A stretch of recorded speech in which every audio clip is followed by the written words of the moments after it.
High court order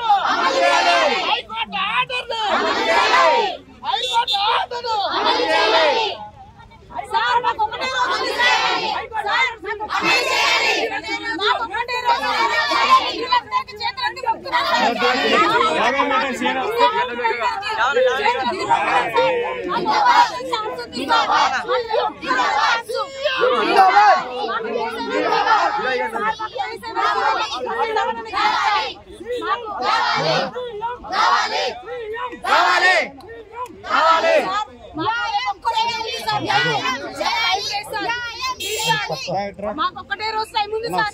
7,000 పోస్టులు recruit చేసుకుంటున్నారు sir. మేము ఏం అన్యాయం చేసాం సార్?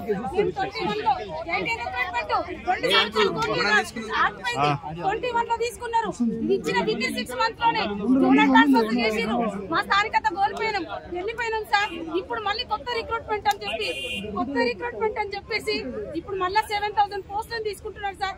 రేపు మళ్ళీ వాళ్ళకి అడ్రస్ ఇస్తాను సార్. మాకున్నది ఒకే ఒక్కరోజు సార్ ఛాన్స్. కాబట్టి మమ్మల్ని రీఅలొకేట్ చేసి మా స్థానంలో మమ్మల్ని ఉంచి తర్వాత వాళ్ళకి అపాయింట్మెంట్ ఆర్డర్స్ ఇవ్వవలసిందే కోరుకుంటున్నాం సార్. మీడియా మిత్రులతో సీఎం సార్ చేరిన దానికే సార్ ప్లీజ్ సార్. వెళ్ళని చోటు లేదు సార్. ప్రజావానికి వెళ్ళినాం, ప్రజా దర్బార్లు ఇచ్చినాం. ఈ రోజు సీఎం సార్ ఇంటికి కూడా వెళ్ళాం సార్. అక్కడ కూడా రిప్రజెంటేషన్ ఇచ్చాం సార్. తిరుగుతూనే ఉన్నాం కానీ మాకు న్యాయం జరగలేదు సార్. ప్లీజ్ సార్ మాకు ఒక్క రోజు చిన్న పిల్లలు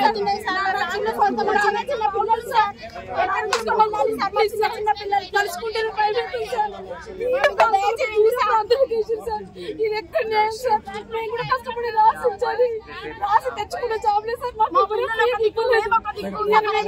మా సీనియర్ అని చెప్పేసి వాళ్ళు నెక్స్ట్ వచ్చే జూనియర్ న్యాయం జరుగుతుంది. మరి మేమేం పాపం చేసినాం సార్? మాకు ఫస్ట్ సవరణ చేయండి సార్. సవరించిన తర్వాత నెక్స్ట్ రిక్రూట్మెంట్ వాళ్ళకి రిక్రూట్మెంట్ సార్. మేము మేనిఫెస్టోలో కూడా పెట్టారు ఎలక్షన్ల ముందు జీవన్ సవరిస్తాను చెప్పారు సార్. ఫస్ట్ మమ్మల్ని మా దేశం మమ్మల్ని పంపించండి సార్. పంపించిన తర్వాత న్యూ రిక్రూట్మెంట్ తీసుకోండి సార్. మా గుండె గుబ్బెలు పట్టింది సార్. మేము ఆ దూర ప్రాంతాలకు మా జిల్లాలు కానీ మా జోన్లు కానీ అక్కడికి వెళ్ళి పూర్తిగా రిటైర్మెంట్ అయ్యే వరకు ఉండాలి సార్. ప్లీజ్ సార్ దయచేసి ఆపండి సార్. మేము వాళ్ళకంటే మేము 3 years సీనియర్ అవుతాం సార్. ఫస్ట్ మాకు ఇచ్చినట్టయితే 5 సంవత్సరాల వరకు అవుతుంది సార్. అట్ట 2 సంవత్సరాల కోట్లు అయిపోయింది. ఇప్పుడు మేము 3 సంవత్సరాలు వాళ్ళకంటే సీనియర్ సార్. ఫస్ట్ మమ్మల్ని మా ప్లేస్లలో ఉంచేసిన తర్వాత సవరణ 317 సవరణ చేసిన తర్వాత నెక్స్ట్ వాళ్ళని రిక్రూట్మెంట్ చేయండి సార్. భయపడుతున్నాం సార్. నిద్ర పోవట్లేదు sir. CM sir Congress government వస్తే మాకు న్యాయం జరుగుతుంది అనుకుంటున్నాం సార్. కానీ టీఆర్ఎస్ కంటే దారుణంగా భయపెట్టేస్తున్నాం సార్. రాత్రి మెసేజ్లు పెట్టి పంపించింది సార్. టీఆర్ఎస్ గవర్నమెంట్ నైట్ మెసేజ్లు పెడితే అట్లీస్ట్ ప్లేస్ కూడా తెలియదు. మేము చూస్ చేసుకోలేదు సార్. రాత్రికి రాత్రి పంపించింది సార్. కనీసం ఈ గవర్నమెంట్ న్యాయం జరుగుతుంది అనుకున్నాం సార్. మేనిఫెస్టోలో పెట్టి సార్ ఆడి సవరణ చేసిన తర్వాత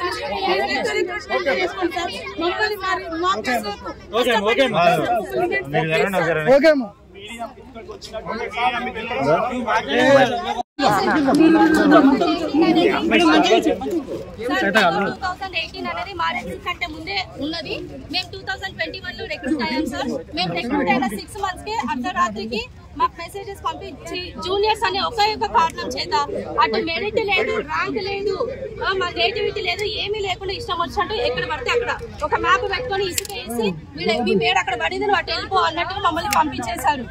2 years నుంచి మేము చాలా కష్టపడుతున్నాము. ఎన్నో వందల కిలోమీటర్ల దూరం ప్రయాణం చేయాల్సి వస్తుంది. ఇది ఒక్కసారికి కాదు సార్. నెక్స్ట్ ట్రాన్స్ఫర్ వస్తే మీ ప్లేస్ కి మీరు రావచ్చు అనే ఉద్దేశం కూడా ఇక్కడ లేదు. ఏ జోన్ లో అయితే కాళేశ్వరం 6th zone వాళ్ళు Zone 1 లో ఉన్నారనుకోండి, వాళ్ళు అక్కడే ఇంకా జీవితాంతం వాళ్ళు అక్కడే తిరగాలి తప్ప వాళ్ళ నేటివ్ ప్లేస్ కి వచ్చే ఛాన్స్ లేదు. అది 317 జీవో అంటే. కాబట్టి కాంగ్రెస్ గవర్నమెంట్ వాళ్ళ అభయహస్తంలో వాళ్ళ మేనిఫెస్టోలో ఈ పాయింట్ మెన్షన్ చేశారు. 317 జీవోని వాళ్ళు సవరిస్తాము అని చెప్పారు. కాబట్టి ఎల్లుండి సీఎం సార్ చేతుల మీదుగా 7,000 మందికి వాళ్ళ పోస్ట్ ఇస్తున్నప్పుడు మరి మా ప్లేస్ లో అంటే వీళ్ళు మేము ఆక్రమిస్తున్నాము మీరు ఖాళీ చేయండి అన్నట్టే ఉంది మా పరిస్థితి. మమ్మల్ని జరిపేసి మా ప్లేస్లలో వేరే వాళ్ళని కూర్చోబెడితే మరి మేము ఎట్టెళ్ళాలి అంటే మళ్ళీ మా నేటివిటీకి మేము వచ్చే ఛాన్స్ ఉందా? మరి మా మెరిట్ మా ర్యాంకులు అన్ని వృధానేనా? మా చదువంతా వృధానేనా? మా సర్టిఫికేట్ వెరిఫికేషన్ టైంలో మా బోనఫైడ్ సర్టిఫికేట్స్ చూసారు, ఫస్ట్ నుంచి 10th వరకు ఎక్కడ చదివారనేది చూసారు, రెసిడెన్స్ చూసారు. మరి అవన్నీ వేస్ట్ అన్నట్టేనా? ఇంకా సర్టిఫికేట్స్ వృధా లేదంటే ఇప్పుడు ఇక్కడే తగలబెట్టేస్తాం. మరి చెప్పమనండి ఆ మాట. మరి మా పరిస్థితి ఏంటిది? కాబట్టి ఎల్లుండి జరిగే రిక్రూట్మెంట్ కంటే ముందే మేము 2 సార్లు హైకోర్టును ఆశ్రయించాము. హైకోర్టు నుంచి మాకు తీర్పు కూడా వచ్చింది. బిఫోర్ రిక్రూట్మెంట్ అంటే ఎల్లుండి జరిగే రిక్రూట్మెంట్ కంటే ముందే 317 జీవోని సవరించి మా ప్లేస్లలోకి మమ్మల్ని పంపించాలి.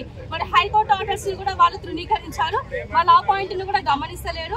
కాబట్టి దయచేసి సీఎం సార్, మీరు తప్ప మాకు వేరే ఆధారం లేదు. మీ చేతులుగా ఎంతమంది 7,000 మందికి మీరు భావితనిస్తున్నారు.